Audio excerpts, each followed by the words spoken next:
Big thank you as Channel 6 viewers did all the heavy lifting. Now those kits with the essentials for local students heading back to class are on their way to the students in need. Yeah, that's got to be great just to get those items. First Alert 6 reporter Olivia Reed stopped by Collective for Youth this morning as they sorted through the donations from our back to school drive.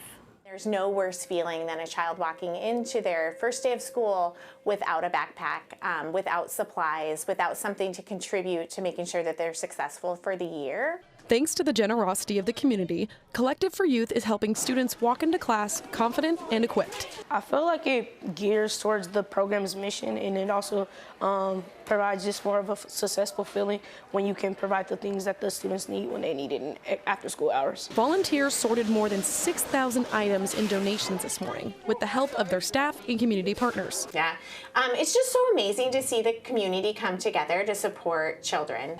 Dream, a nonprofit focused on serving at-risk youth, uses these donations and provides backpacks directly to the kids in their after-school programs. Each box is packed full of backpacks containing crayons, notebooks, and anything a student would need to start the school year off right. And it's not just individual students getting support. When the first bell of the school year rings, local teachers and students will have not only the supplies they need, but the support of the community behind them.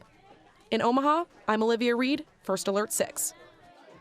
The donations are being sent to 10 nonprofits around the area.